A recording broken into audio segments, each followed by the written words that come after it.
welcome back to another edition of Around the Association.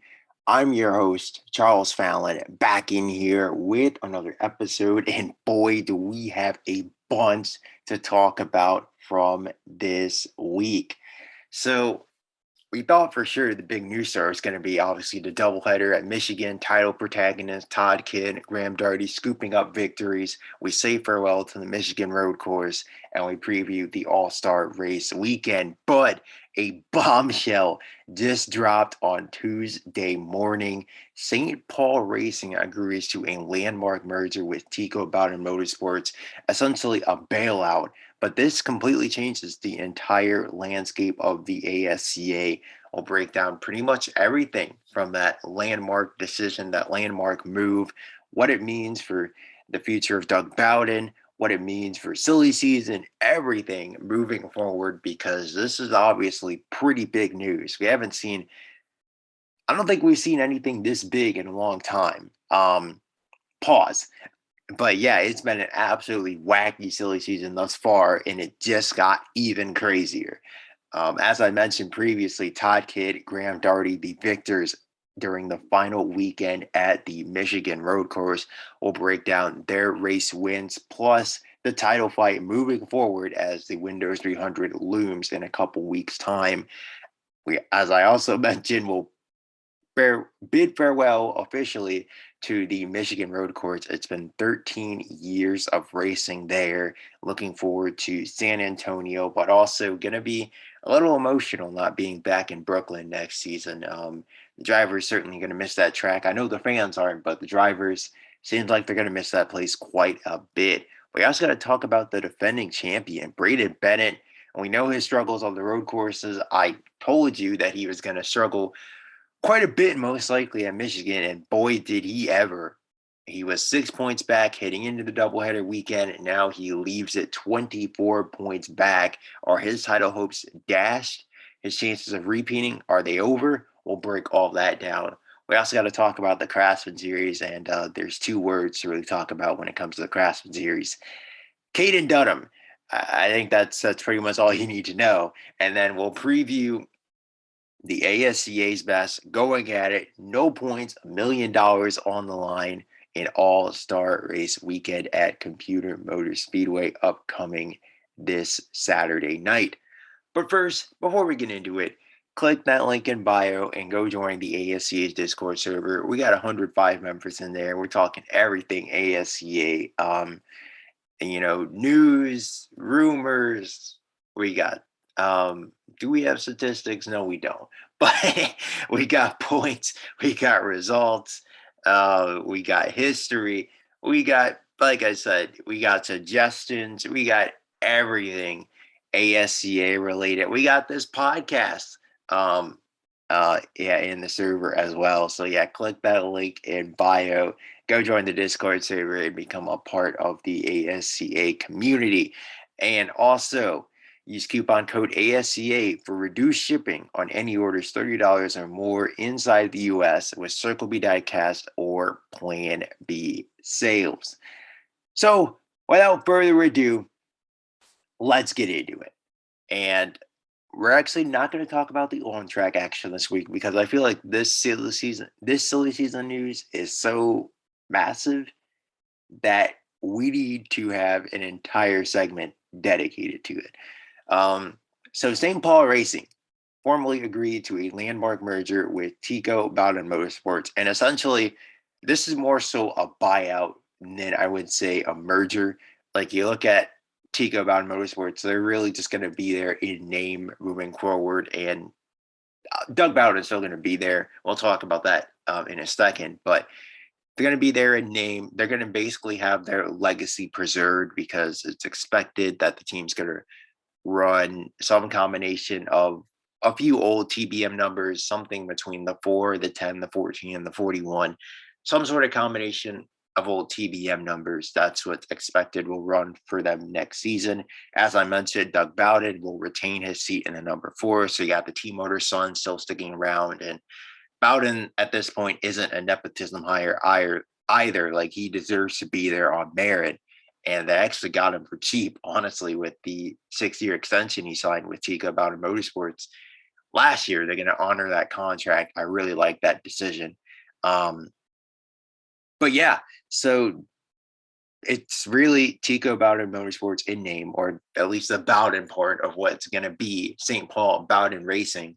It's going to be that in name, because it was also confirmed that Tico Bowden will have no more say in team, financial, personnel decisions. Basically, he's going to be completely hands off when it comes to this team. And boy, I've commented on Tico's decisions quite a few times on this podcast. It feels like over the 4 years I've done this, between the ASCA Weekly podcast and now with this show around the association, and this is long overdue. I think that automatically this team is going to be better because Tico is not making personnel decisions.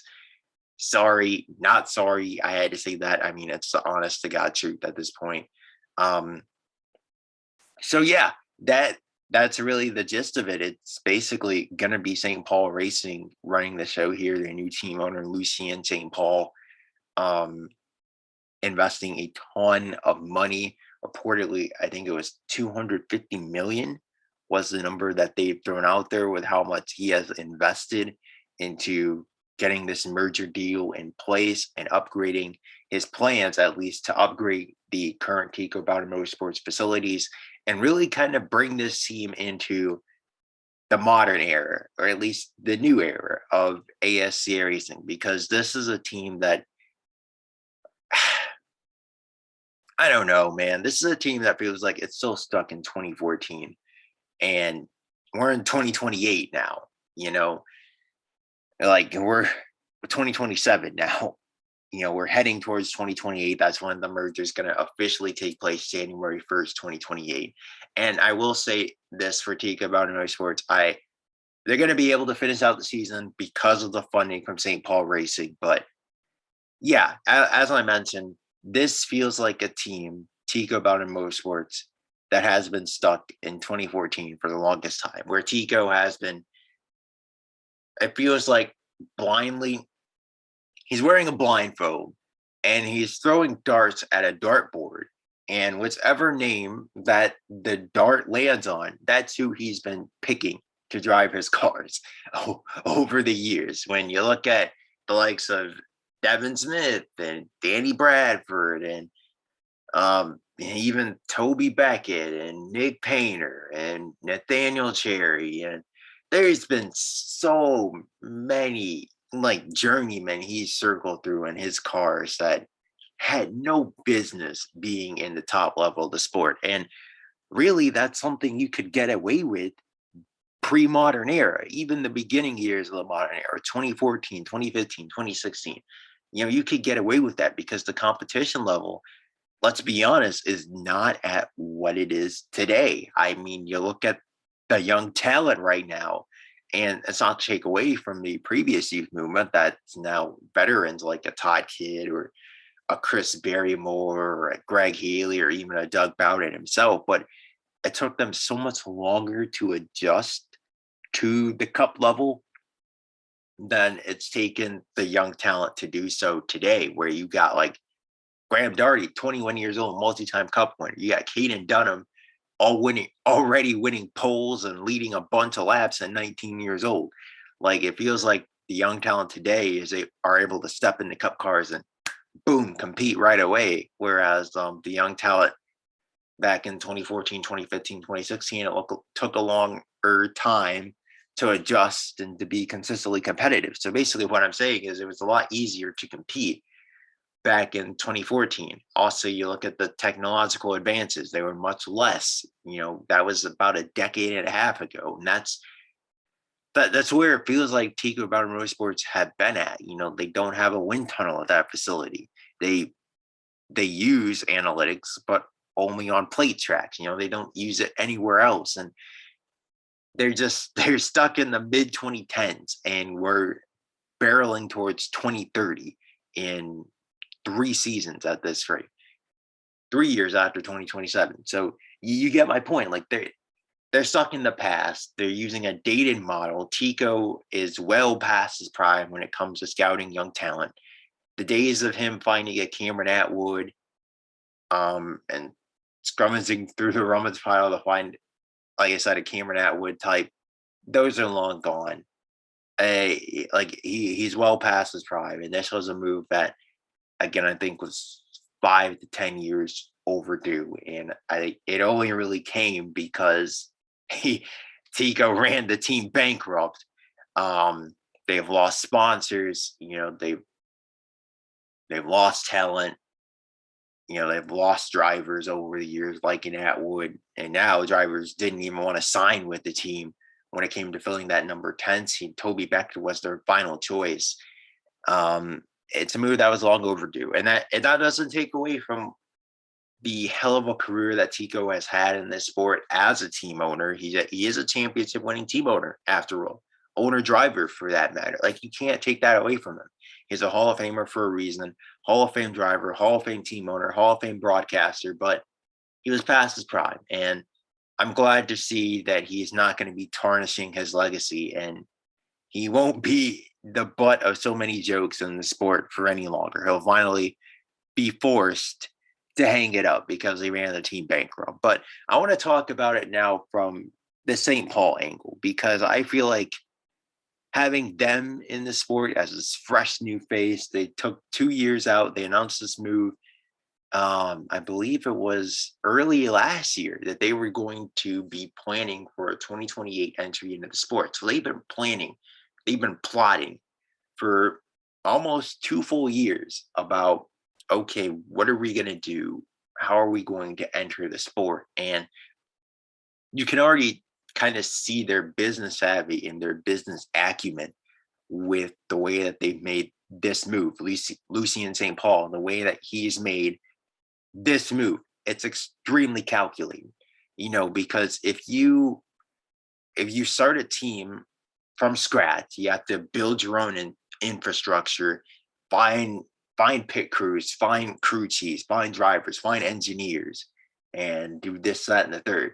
Whereas if you essentially buy out a team like Paul-Bowden Motorsports, you get all their stuff, and you can pluck the best of TBM, which is what they've already done with Doug Bowden.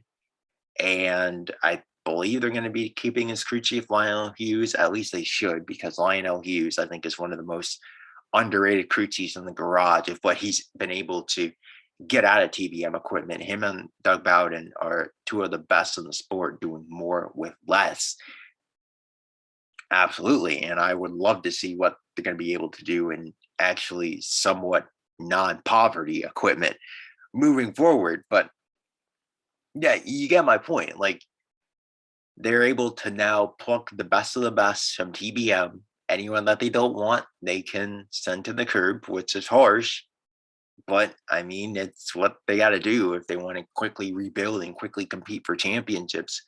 They get that team's infrastructure. They already are.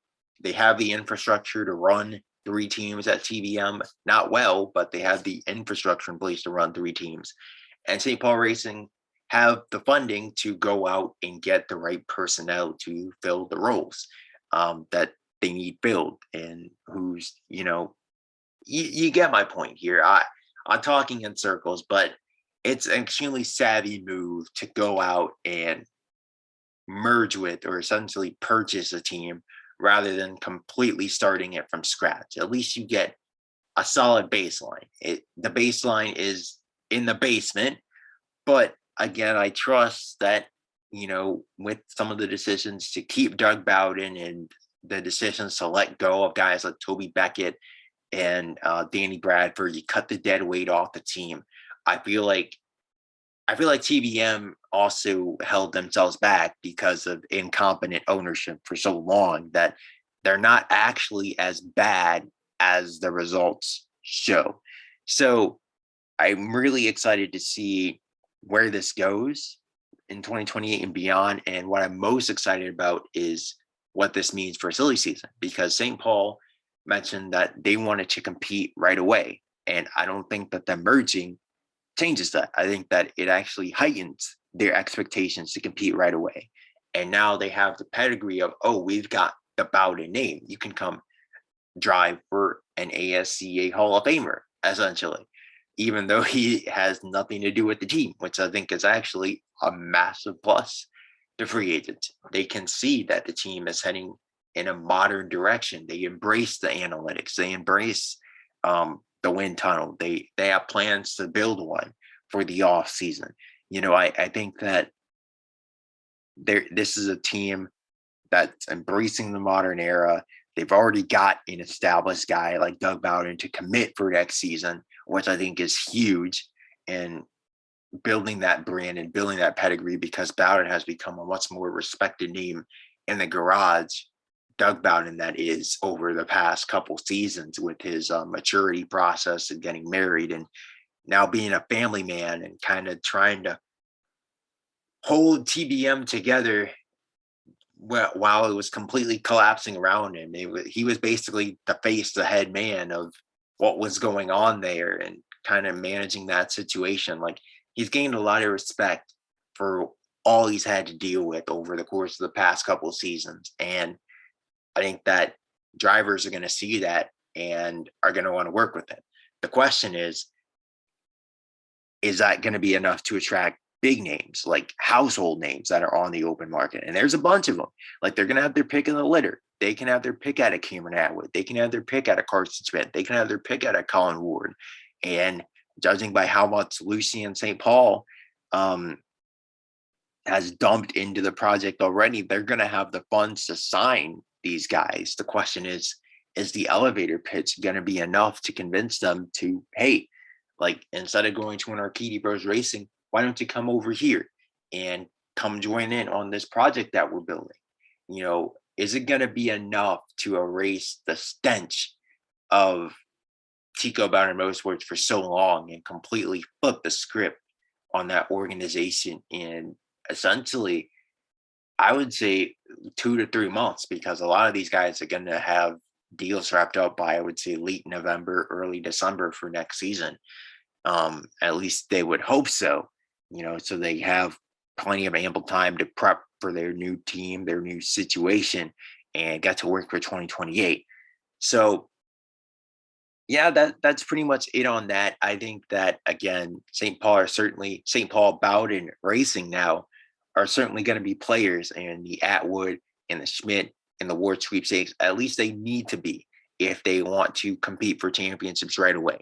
Now, if they're forced to sign like a bridge driver, like a Marcus Edwards or something for next season, or if they have to go with a young talent like a Jordan Reynard, plucking him from the Ford development program, then I think they're not going to be able to compete right away. And I think it's going to be more of a rebuild. But I think that if they're able to get an Atwood, if they're able to get a Schmidt, if they're able to get a Ward, one of those upper echelon big name free agents on the open market, if they're able to convince one of those guys to come in over here and compete, then I think that this team certainly has the ability to do a quick turnaround and an even faster turnaround than, say, a Revolution Racing or a Flores Motorsports, because we've seen in recent years that you can rebuild a team and compete the next season, like right away. We've seen that with the Revolution Racing, where we talk about that in a second, with Jared Ayers nearly stole the Vincian Grand Prix last Saturday. And then you got Flores Motorsports, obviously, last year with Ross Jackson. Even this year, they've had their early struggles, but they're still 13th, 14th in points. Like, they're still right up in the mix. You see the speed is starting to come back for them. So yeah, I'm really excited to see where this goes and if they're able to attract any big name signings, because I think that if they are, you gotta look out for St. Paul-Bowden Racing come 2028. And when was the last time you could say you had to look out for a Bowden on track in this sport? That's a really exciting proposition to me. So I'm really pumped up to see where this goes for the team and who they end up signing in the likely coming months. But that's enough for the off-track silly season action. Let's talk on-track action from the Michigan road course. And the final doubleheader at the 2-mile circuit. I'll start with the Saturday action because it looked to be like it looked like it was going to be a deja vu moment from last year where you had Shane Park, you had Colin Ward. They were 1-2, Ward 1, Park 2. It looked like it was going to be another race long battle between them for the win once they took the top two spots on lap 28. And then Caden Dunham intentionally wrecks Aiden Romo while on probation. You can imagine how that went for the Cup rookie. Exactly. It didn't go very well. And I'm going to talk about this briefly because this is one of the most boneheaded moves I've seen from a driver in ASG history. Again, Caden Dunham, we clearly see the raw pace, the raw talent. He showed the raw pace on Sunday night when he came back from 22nd and finished inside the top 10, drove his way inside the top 10 in only 75 laps. Ninth place finish. Fantastic stuff. Raced cleanly, wasn't involved in any incidents all night. He was aggressive on the restart, but he was strategically aggressive. Didn't ruffle any feathers. Like, he drove a great race on Sunday night, and it's so infuriating because you see that, and it's like, why can't he do that every week? You look at the Craftsman series. He drove a fantastic race in that too. Wasn't involved in any shenanigans, anything like that. Like, why can't he do that every week? He clearly has the pace and the talent to do so. He just chooses not to because he lets his anger and he lets his emotions get the best of him. And that's why he got parked. And I get a lot of people were upset that he wasn't suspended for the incident, but I really don't see why he should have been. I think that his doubleheader was compromised enough from having to basically he got parked. So that's a 22nd place finish in race 1. And that means he had to start 22nd in race 2. Like, imagine if he finishes, because he was well on his way, I would say, to finish top 5 in race 1. That means he'd start around 6th, 7th or something in race 2. So he'd probably finish top 5 in that too. So he would have had back-to-back top 5 finishes. And that would move him up from 9th to around 6th or so in points. Instead, he finishes 22nd and he finishes 9th. And now he's sitting 9th in points. So again, his doubleheader was severely compromised by that. And again, that's why I think parking him was the right decision. I don't think they needed to suspend him. I don't think that was necessary. I think that parking him sent the right message because of the impact it would have on the following race. Now, if Dunham doesn't learn his lesson, if he gets involved in some shenanigans during All-Star weekend or the Windows 300, God forbid, then that's when we need to start talking about, okay, like, let's suspend him and let's suspend him multiple races so he gets the point. But I think that parking him was more than enough. It hurt him severely in the point standings. And if he doesn't learn from this, then I don't know how more adapt you can be as a driver. Like, you got to clean this up, man. He has to learn and to clean this up. And to CJ Barrymore Racing's credit, they've enrolled him in anger management courses, which I guess is going to help. But I mean, we'll see. We'll see if he actually takes them seriously. But because Diego also enrolled in anger management courses a few years ago, and well, how that worked out for him. So that's enough on the Dunham situation. Let's talk about the race itself, because again, it was going to be a Ward Park battle. Then you had Dunham wrecking Romo. That brought out the caution. It took Ronnie Woods Motorsports 1, 2, 3 as they head into the pits for the one and only stops of the day. And then Ward, coming out the pits, gets hit with the tire violation. Park has a terrible stop. He drops from 2nd to 6th. And then you got Kidd also having a slow stop. He dropped from 3rd to 4th. And they all ended up picking up a position because Ward got sent to the rear. So it was a terrible round of stops for Ronnie Woods Motorsports, really uncharacteristic for a powerhouse team like that. And that left the door wide open for Jared Ayers and Lucas Sambert to take 1st and 2nd on the restart. So that round of pit stops completely changed the complexion of the race. It went from being a Ward Park battle to being wide open. And that's when I got to say I'm extremely impressed by what Jared Ayers showed on Saturday afternoon. That is, Saturday afternoon. Obviously, Sunday night was rough. He was stuffed into the fence. I think he more so ran himself into the fence than anything. I didn't see anything malicious that Park did to stuff him into the fence. I think he just got ran into the fence, suffered severe suspension damage that ended his race on lap one. But Saturday afternoon showed that this Revolution Racing team is taking some serious strides. Like they're not, we all knew, well, at least we figured that they weren't going to be good overnight. But they've had their moments this season. They've had flashes. They showed absolutely nothing, and they have shown absolutely nothing over the course of the past 3 seasons with Cameron Barrymore and Toby Beckett behind the wheel. But with Ayers, at least you know that they're competitive on road courses, and they finished 11th at Belltown. They've had moments this season. They've had flashes, and specifically again in the Visteon Grand Prix, Ayers led 27 laps. That was the most of any driver, and it looked for sure like he was going to go on to victory. And to Ayers' credit, he really cleaned up his driving um, habits. It seems like he has, at least this season. Well, he didn't at the Sheets Computer Bill, but he did at least in at Michigan, like he was not the one locking up heading down into turn one on the restarts. That was Lucas Sambert. He didn't lock up in the battle with Todd Kidd for the race win. The only time he did lock up was battling for a second with Shane Park. And I think that was just because he was a little bit frustrated by at that point. He just didn't have the speed to keep up with the Ronnie Woods Motorsports guys. And yeah, like Ayers drove an extremely mature race. He drove, I think, to the best of his ability, and I certainly see why. I think he was voted driver of the day, if I recall correctly. He was outstanding, and if they can get that Jared Ayers to show up every week, I think that Revolution Racing really did kind of nail it with hiring him and bringing a veteran presence in.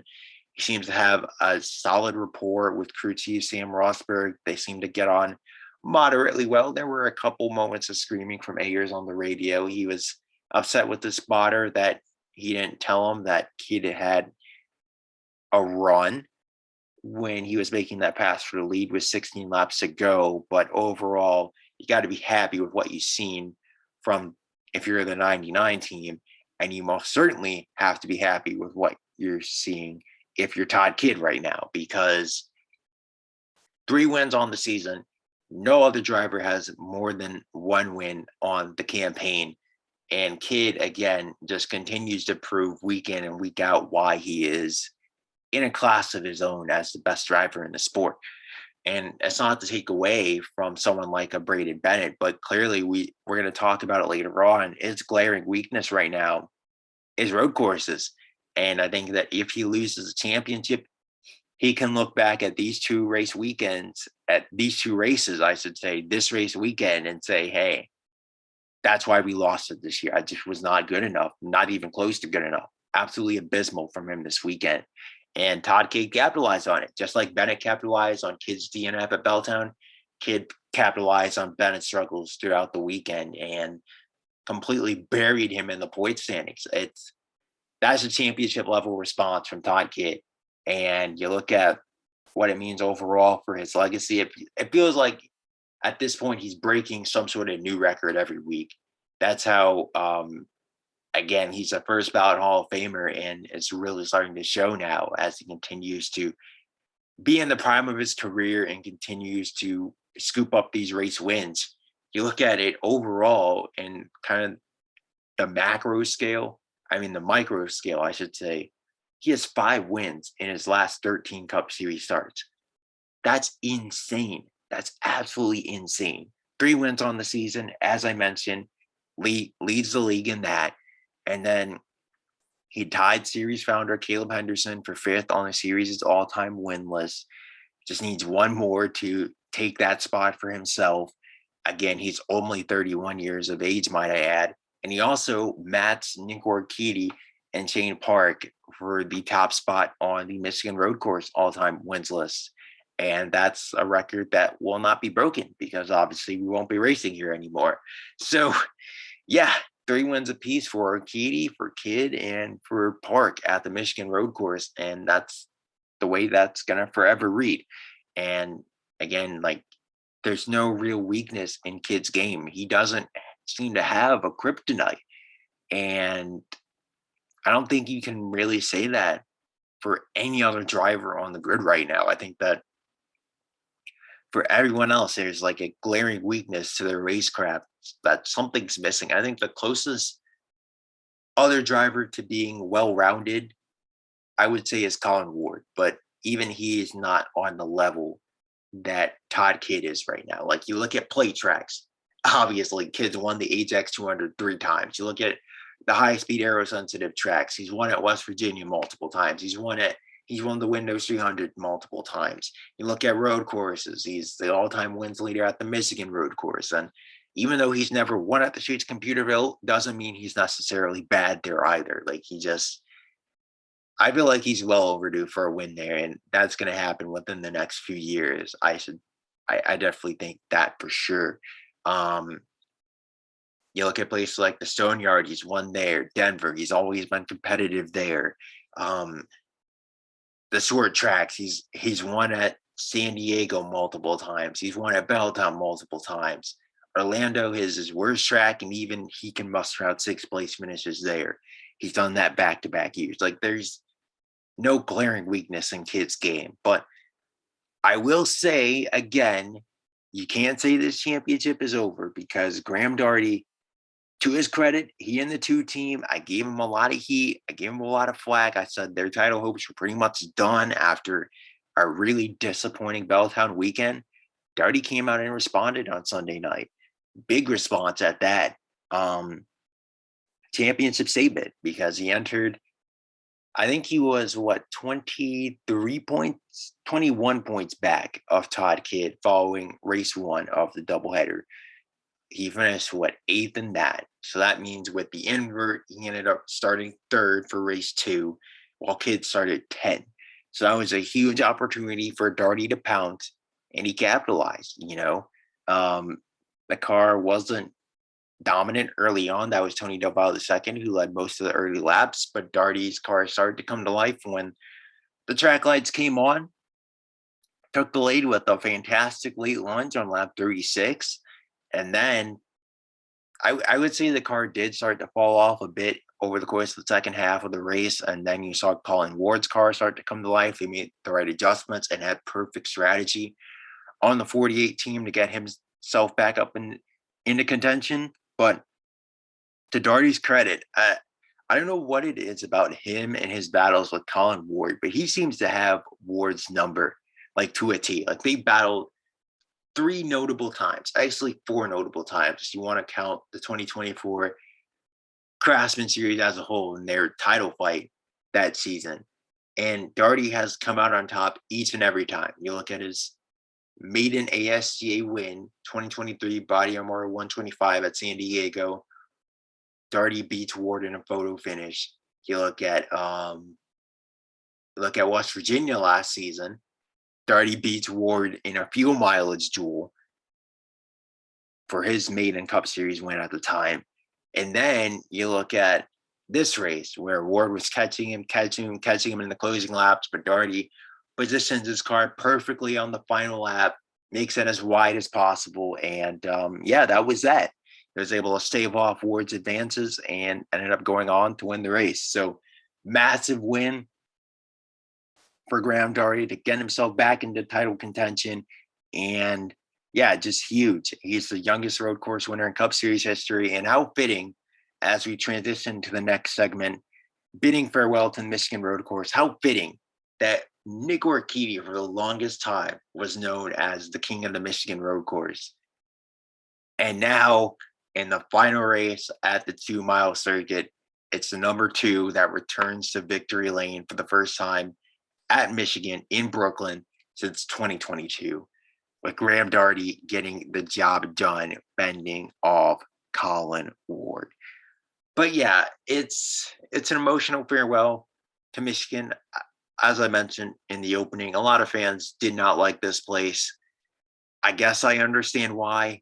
There was never, I feel like early on, there was only one passing zone, and that was in turn 1. But as drivers became more acclimated, as analytics started to become more of a thing, you started to see guys take more risks than just turn one. I think that you saw coming out of the S's was a big opportunity getting a run down the backstretch. And I definitely think that the reconfiguration in this place in 2022 greatly improved what we saw over the course of the past half decade or so here, um, in terms of racing wise, because I do think that the fans were correct that there was literally like nowhere to pass with the original configuration because you had the curvy backstretch, the curvy but not really curvy backstretch. There really weren't any twists. It was just the wall would drive in and out. That was extremely unsafe and just yeah.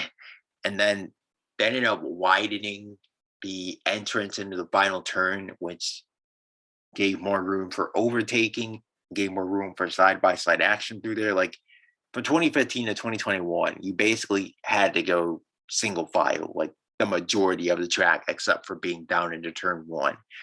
But once they did the reconfiguration, I definitely think it opened up the place a lot.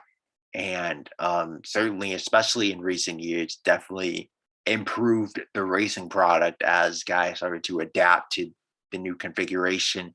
And I think it allowed the drivers to push that much more and again put on a better show for the fans. And let me say this, the restarts at Michigan, chef's kiss, absolutely top tier.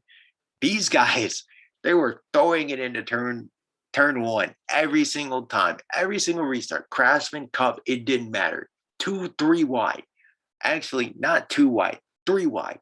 The majority of the time. I can't tell you how many times I saw incredible passes. That's how Daugherty and Colin Ward, Colin Ward and Caden and Dunham were able to carve their way through a field. As well as they were able to, because they were just sticking it 3 wide every single restart in the middle, on the bottom, outside. Like they were just forcing the issue, and somehow, some way, everyone was able to keep it together.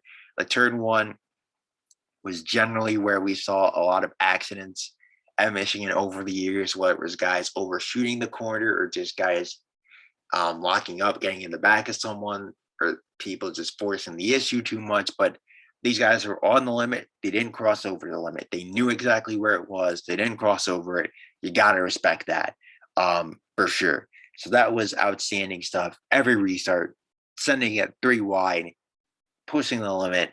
That was outstanding stuff. And I'm definitely going to miss this place, although I'm extremely excited to see what San Antonio brings. Like, this place has had a home, small town feel, and it kind of represents the shift that the ASCA is making into becoming a big league auto racing sanctioning body, basically, with the big contracts that these guys are getting. I think that the ASCA has, especially the Cup Series, has outgrown the Michigan road course. And that's not to take away from the Brooklyn fans, because they were outstanding, sellout crowd in both races, but I definitely think that San Antonio is more equipped to handle the future of the ASCA than the Michigan road course is. And so that's the final farewell to the Michigan road course. Pretty much 13 years of history, bunch of different winners here. You look at Sean Wooden, he won the inaugural race, Nick Orchidi, Todd Kidd, Shane Park, Laquan Scranton. Just thinking of guys on top of my head. Randall Woods also won here. Diego Orchidi won here. I think that's everyone at the Cup level. It's 13 years of racing, fantastic stuff. So many memorable moments over the years, and gonna miss this place, to say the least. But let's talk championship here. Let's talk the defending champion. And I feel like the sales have been deflated out of Braeden Bennett's title push. I feel much more bearish about his title hopes than I did heading into this race weekend. And it kind of feels like what happened to Greg Healy last year, where he won Belltown. He was second in points. It looked like it was going to be him versus Bennett for the championship. and then he just has an absolutely abysmal outing. He finished his last in the first race of the doubleheader, and then he was like 13th of the second, and he dropped from second to ninth in the standings, and he just never recovered. Now, the good news for Bennett is he only dropped from second to third, and he's still only 24 points back. So if he can get another Todd kid DNF, like he can be right back in the mix. But I feel like again that this team lost a lot of momentum that they had coming off the heels of three straight top three finishes. Like that's gonna hurt them. It's definitely gonna hurt them a lot in the championship. And what also hurts is that Graham Daugherty, his other title rival, finally punched back. He finally delivered a haymaker and responded himself to leapfrog Bennett in the point standing. So now you got to deal with not only Todd Kidd, but also the ever so consistent Graham Daugherty. And Daugherty and that two team, while Kidd and his guys have been flashy, they've been winning the races. Daugherty and that bunch have been so consistent. It's just been death by a thousand cuts. They just continue to finish top 10 every single week. Like, it's going to be tough for them to respond. And you look at Braeden Bennett overall, 8 races this season, only 4 top 10s. Like, he has been extremely inconsistent so far this season. But you look at where he's finished outside the top 10, it was Ajax Super Speedway, and it was the 3 road courses. So I definitely think that there's room for them to respond because we only have 1 more plate race left and we have no more road courses. And you look at the upcoming schedule, you got the Windows 300. Bennett ran, I think he finished 3rd in this race a year ago, so he can definitely run well there. But Toyota, we saw their struggles at West Virginia earlier this season. Granted, they did get rid of the engine mapping, the new engine mapping that they had, so maybe that'll help them return to where they should be, at least where they hope to be. Salt Lake was a disaster for Toyota last season. I don't know how that's going to go for them. But then you look at San Diego, you look at Denver. I think it's Denver, then San Diego. Those are 2 big races where I can see Bennett responding to get himself back into contention. Looking forward to the second half of the season. You wrap up that West Coast swing. Then you head back to Ajax Super Speedway. Again, that's a toss-up. I think they head to West Virginia. No, they head to Computer Motor Speedway. Again, we'll see how that goes based on how the 300 goes. The Stone Yard, definitely a bounce back opportunity for them there. Like, you get my point. Like, it's not completely over for them, but they better have a good high-speed aero-sensitive track program, because if they cannot respond in either the Windows 300 or at Salt Lake, they're going to be in trouble. So, like I said, the 11 team, they're going to have to shake back from this. We'll see if they can learn, experiment with their setups a bit during All-Star Race weekend. But, yeah, we'll see if they can shake back, basically. We're going to kind of speed run here through these topics because this is running long. This show is. So let's talk about the Craftsman series. We can definitely speed run this because there's 2 words to say about the Craftsman series right now. Caden, Dunham. 4 wins in 6 races this season. Luckily for the competition, he won't be racing until November 4th at Denver. So I'm sure everyone's pretty happy about that. But yeah, there's really not much to say about this race other than you look at the championship. Zach Trenton is starting to run away with it. He has a 10-point lead over now Will Moon and Garrett Hood. Jordan Reynard has definitely fumbled the bag these past couple weeks, back-to-back finishes outside the top 10. He's got to tighten up. He's got to get it together because right now he's falling out of championship contention, and it's looking like Ryan Dixon is going to usurp him here pretty quickly as the main title protagonist for the Ford Development Program if Reynard cannot bounce back in the CheapMyPC.com 150 next week. But yeah, huge opportunity for Zach Trenton, as I mentioned, in the CheapMyPC.com 150 next week at Computer Motor Speedway. I feel like if he can score his first win in that race, I think he can really start to run away with this championship. He's already kind of doing so as is because he's been uber consistent He's the only Craftsman Series driver to finish top 10 in every single race this season. He's been uber consistent. I will say though that O2 team, they got to figure out qualifying because they've really struggled in qualifying lately. They're really good in the race, which is where it matters. But if they qualified better, I feel like they'd have much better shot at victory than what they do. And victory is going to be wide open without Caden and Dunham in the field at Computer Motor Speedway next week. And it's going to be up to those guys to capitalize. And I will say I'm really starting to be in on the Garrett Hood train, the Garrett Hood High train. This kid has had a couple spectacular drives this season. I look at Ajax Super Speedway where he drove from 21st to 3rd on debut. And then you look at the Michigan Road Course. He was terrible at the Streets Computer Bowl earlier this season. He finished 19th. He got lapped. But the Michigan Road Course, he wrecked in practice, started 20th in a backup car, and drove his way all the way up to 6th. When I talk about being strategically aggressive, that was a Garrett Hood on every single restart.